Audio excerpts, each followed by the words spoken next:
Today we are going to read a story by Ron Dahl called The Great Mouse Plot. So, before you read, you have to set reading goals. Think about why are you reading this? I mean, apart from the fact that uh, I'm assigning you this piece of reading, think about why is this story interesting in the first place? So you also need to think about which strategies that you can use to achieve your reading goal. And after you read the entire text, what should you get out of this text? So what sort of reading goals can you set? For example, when I want to read this Great Mouse Plot, I want to know what is this plot about? So you can predict what the text is about from the title, The Great Mouse Plot. So plot suggests that it is a plan that might be illegal or even harmful. And great suggests that this plan should be quite impressive. And there is a mouse here that tells me that, maybe this plan involves the mouse. So this is how you can predict what the text is about. You can also use the picture to guess what the text is about. As you can see, there is a boy holding a mouse by its tail. So definitely it will be a prank that involves a mouse. I also noticed that there is a bottle of candies here, so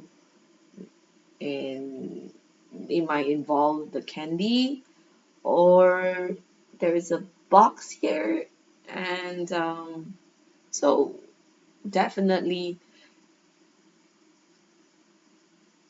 the mouse is going into one of these things.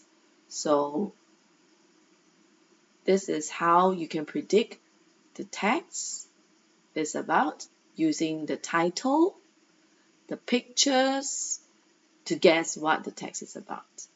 Okay, as you read, you need to continue to predict what the story is about. You want to keep making guesses as you read the text.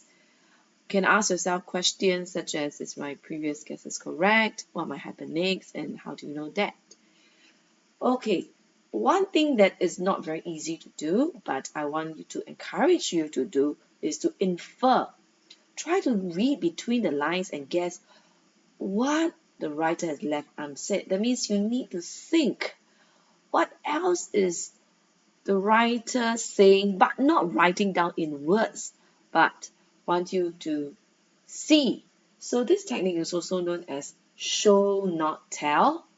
Yeah, and you need to infer.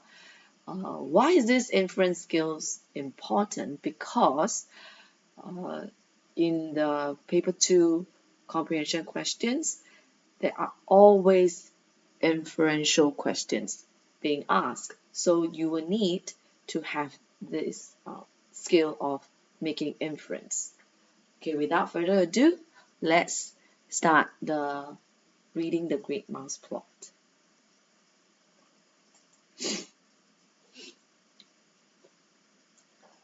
The most loathsome thing about Mrs. Pratchett was the filth that clung around her.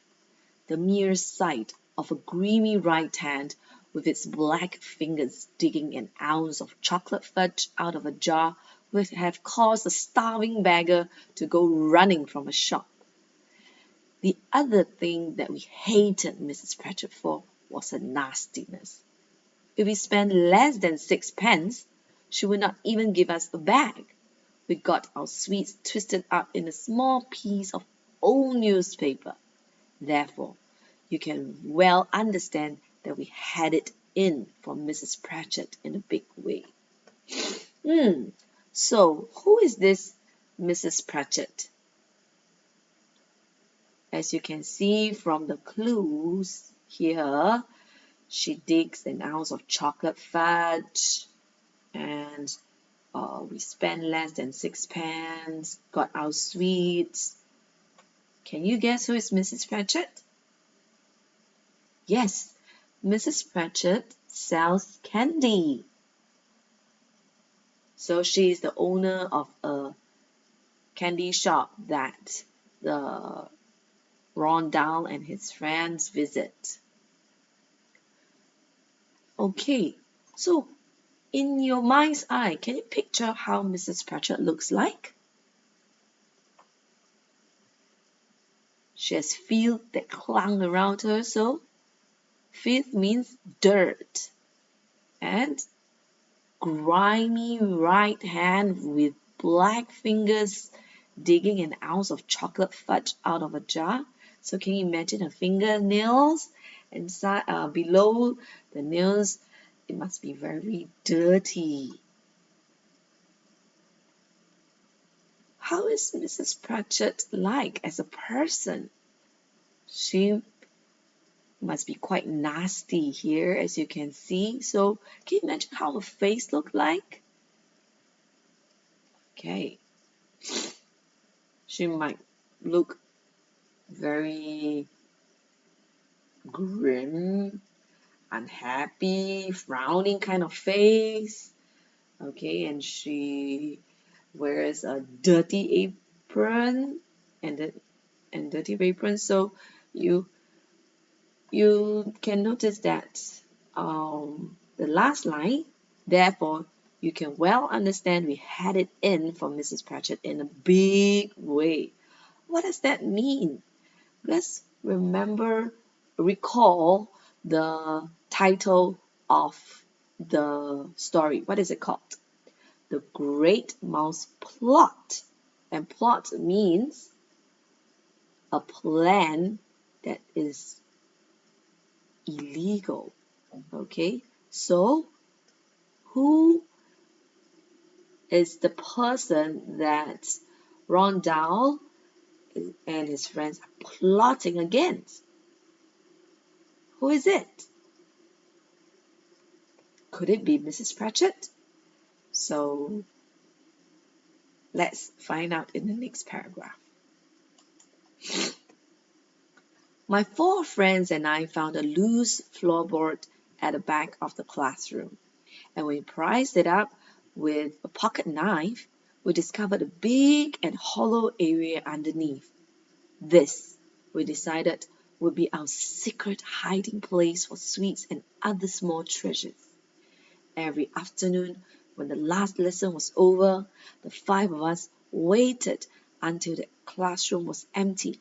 Then we lifted out the floorboard and examined our secret hoard. So where is this setting now? This setting is at the children's classroom. And how is this classroom like? Is the floor made of cement, or is the floor made of wooden floorboards? So it's made of wooden floorboards, and the writer found and his friends found a loose floorboard, so they prized it open. What does prize mean? Is it just moving it? No, prize means you use force in order to move or open something. Prized, you have to wrench it up. Okay, so they use a pocket knife to force the floorboard up, and they discovered a hiding place for their secret treasures. Right? You can notice there's a word here, hoard. Okay, what does hoard mean? Is it just a store? No, it is a store for what kind of things? Notice that treasures and hoard. So, what can you infer from the word hoard? So, hoard is a store of valued objects. Usually, it is one that is secret or carefully guarded. So, you can guess the unfamiliar words using the words that are around it. Okay? So,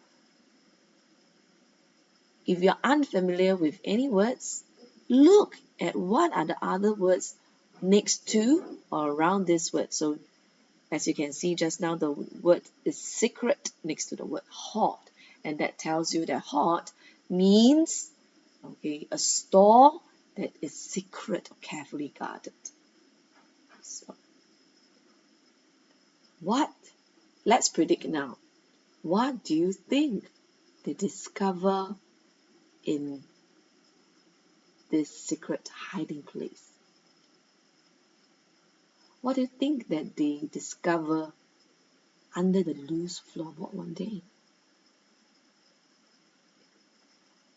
Connect it to the title again.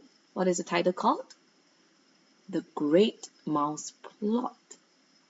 So what do you think is being discovered here? One day, when they lifted it up, we discovered a dead mouse lying among our treasures. It was an exciting discovery. My friend Thwaites took it out by its tail and waved it in front of our faces. "What shall we do with it?" he cried.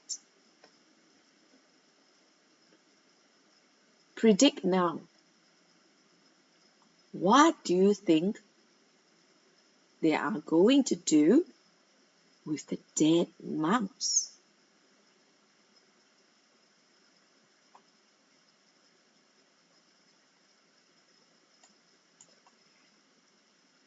"It stinks!" someone shouted. "Throw it out of the window, quick!" "Hold on a second," I said. "Don't throw it away." Thwaites hesitated. They all looked at me.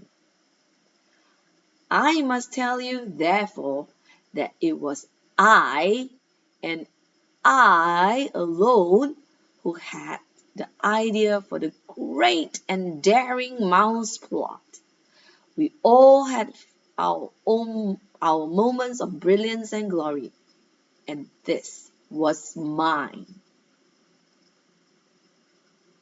So, did you notice that there is the use of exaggeration here that adds the humor to the text?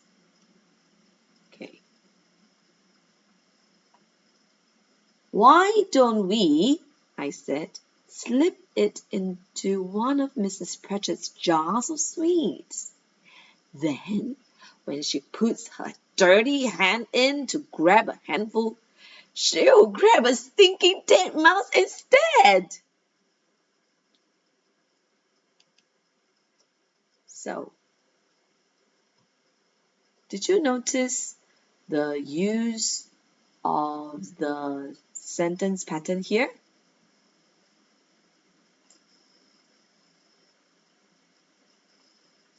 Okay, this is the use of a long, complex sentence.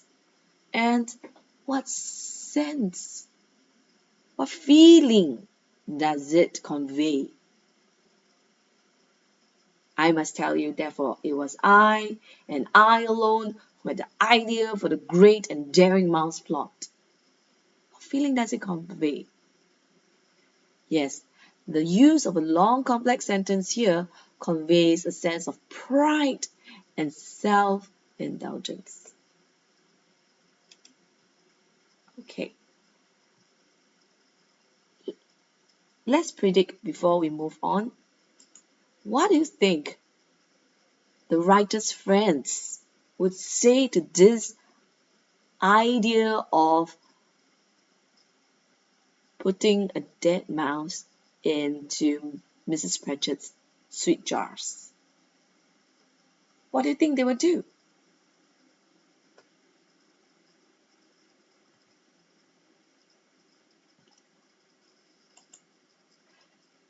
The other four stared at me in wonder. Then, as the sheer genius of the plot began to sink in, they all started grinning. They slapped me on the back, they cheered me, and danced around the classroom. "We'll do it today!" they cried. "We'll do it on the way home. You had the idea," they said to me, "so you can be the one to put the mouse in the jar." Now, in your mind's eye, can you see the characters grinning, slapping each other on the back, cheer at the author, dance around in the classroom? Can you see that in your mind's eye? Yes? So, these are the words that express the physical action. What are the action verbs that make the characters come alive? Grinning, slapped, cheered, danced. So all these words show that show the actions of the characters and make it come alive. Now, let's predict again. Do you think that the writer will put the mouse in the jar?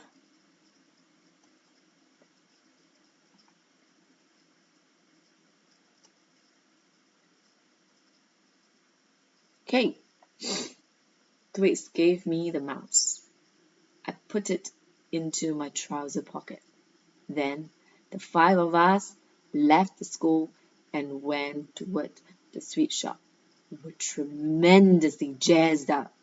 We felt like a gang of outlaws setting out to rob a train or blow up the police chief's office. We discussed everyone's role in the plot and arranged everything.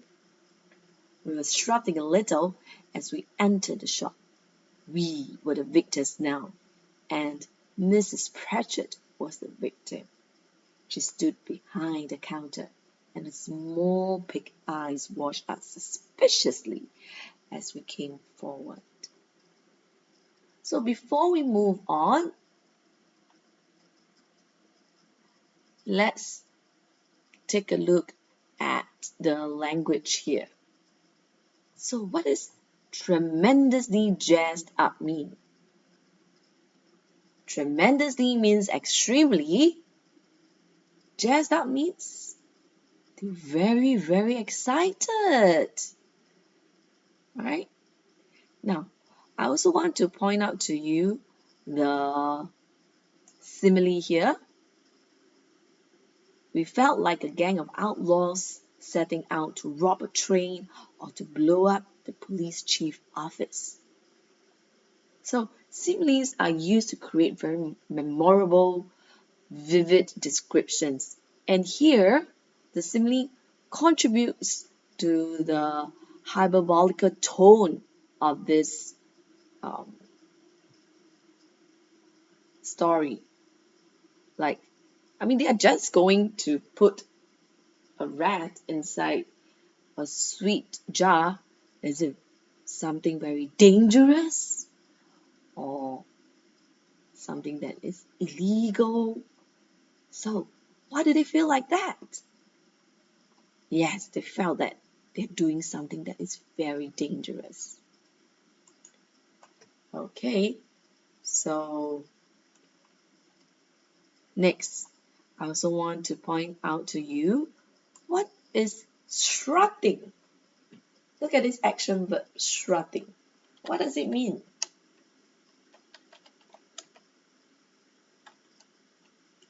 So strutting is the way that they were walking. So how are they walking? They are walking quite arrogantly, right? Very proud when they enter the shop. Okay, pay attention to this line here. We were the victors now, and Mrs. Pratchett was the victim. So, in the past, what was it like? Mrs. Pratchett was the victor in the past, and the children who visited her sweet shop were the victim because they were not treated very nicely. Okay. Now let's take a look at how is it that they carry out the Great Mouse plot. One sherbet sucker, please, Tweed said to her, holding out his penny. I kept to the rear of the group, and when I saw Mrs. Pratchett turn her head away for a couple of seconds to fish a sherbet sucker out of the box, I lifted the heavy glass lid of the gobstopper jar and dropped the mouse in. Then I replaced the lid as silently as possible. My heart was thumping like mad, and my hands had gone all sweaty.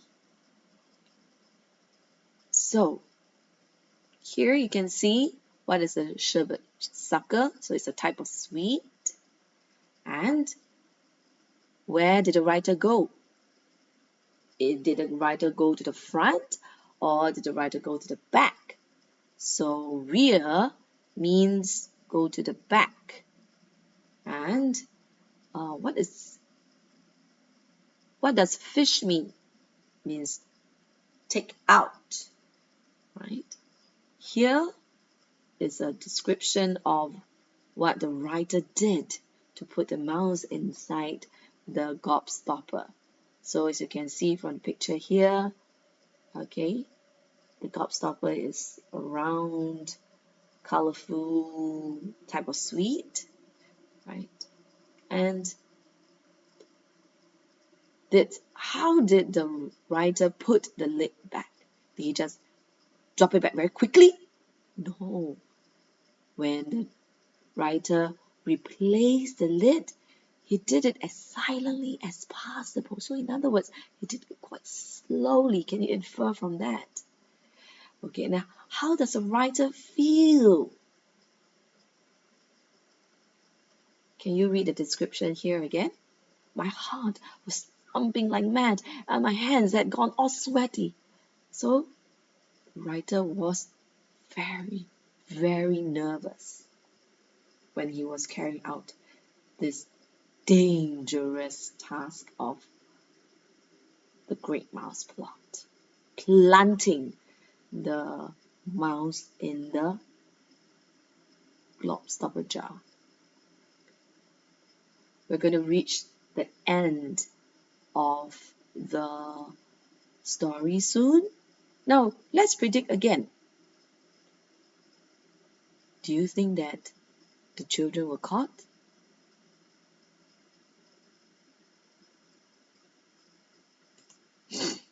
And one strawberry bootlace, please, I heard Tweed saying. When I turned around, I saw Mrs. Pratchett holding out the bootlace in her filthy fingers. Now get out! She screamed at us. As soon as we were outside, we broke into a run. Did you do it? They shouted at me. Of course I did, I said. Well done, you, they cried. What a super show! I felt like a hero. I was a hero. It was marvelous to be so popular.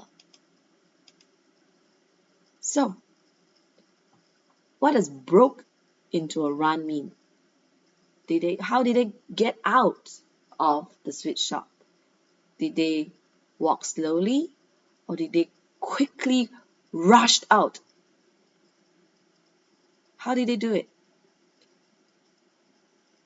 They went out of the shop slowly, then they ran. Okay. Next, did you notice that here it was marvelous to be so popular? What does it mean? Why did he do it? Because he want to be popular. He want to be liked by his friends. Okay. I felt like a hero. I was a hero. So at this stage of the personal recount, the writer reflects on what he had just said, and he felt like a hero, like he was a hero. Why? Who is the villain here? The villain is Mrs. Pratchett. So by doing this prank, and he was the one who sort of punished the villain, he was a hero. Okay, so this is the story of the Great Mouse Plot. After reading, what do you feel about this? What do you feel about reading the Great Mouse Plot? Did you enjoy this story? How do you feel about this? Let me know in the comments below. Have you experienced anything similar? Playing a prank on someone or plotting against someone? Have you done that? I hope you enjoyed this story, and later try the lesson to understand the passage. Thank you.